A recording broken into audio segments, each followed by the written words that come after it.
Hello, everyone. My name is Shannon, and in my last video, I mentioned after damage to the brain, we should be helping the mind improve itself, which sounds pretty obvious.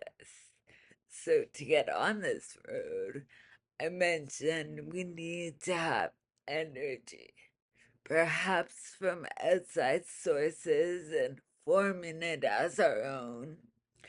And to keep this energy and sustain it, one must think positively to justify all the negative influences in the world, which I ended on for people to console there exists a way to lead a fulfilling life, more or less, through understanding and acceptance.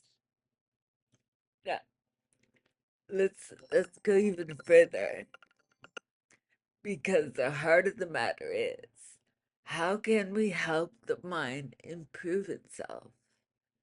Of course, everyone is at a different stage, like their own unique brain injury, to understand the entirety of what this means with regards to changing your life.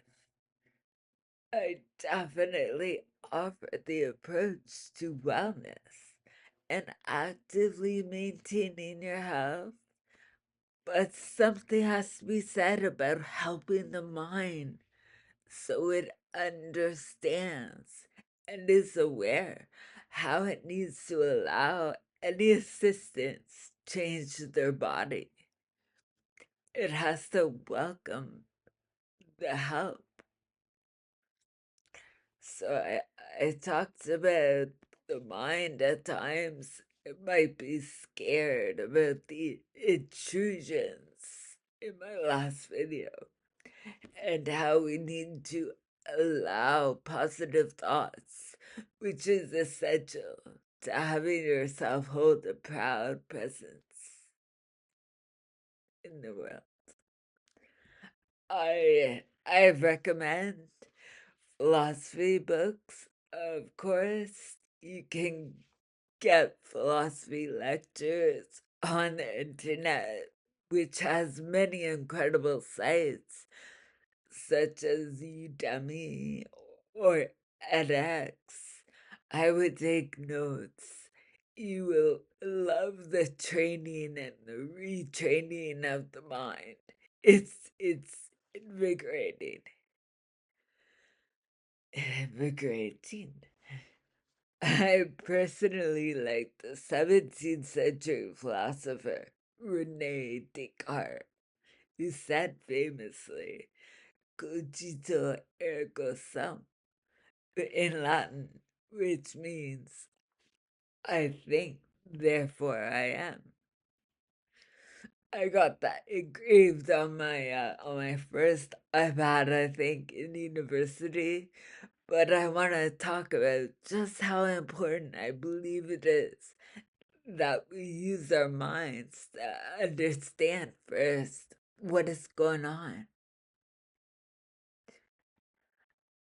I can say from experience, just so you aware, just so you are aware of how truthful my words are.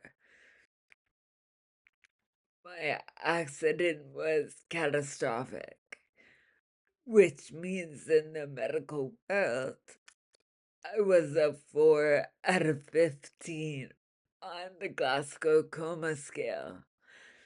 So I'm not talking without just justified reasoning. Let's start simple. I say, when I began reading books, after I returned to reality, it was very hard to focus. My mind would be passing over the written words, but thinking about the reactions of my body or how other people would be seeing me, I tensed up more because I didn't really understand what was going on. Or I chose not to allow myself to be part of a disorientating world. I didn't want this happening to me. But right now, I really want to encourage anyone who's injured and confused to reach out for an understanding about what is occurring any way that is possible. Find out what is happening. A person cannot see the benefit of help until they can welcome it occur in their life. What I think might be necessary once you begin to adjust, because everyone has to start somewhere. It's not to overwhelm yourself and become discouraged, but set long term, mid term, and short term. That is immediate goals for yourself. Slow things right down. It has been suggested that your short term goals should probably be guiding your way towards achieving your longer term goals. Absolutely everything we work towards has some kind of historical predecessor of knowledge before it, or another way of equal attempt. Find out the purpose or the goal of what you are doing so you can scale how much effort you will need. Find it and live for it, for reasoning and an informed choice. I love I love learning and seeing progression, taking notes, and inviting different perspectives to challenge the mind. That is my end result. I am a forever student, but I like to help by speaking and researching.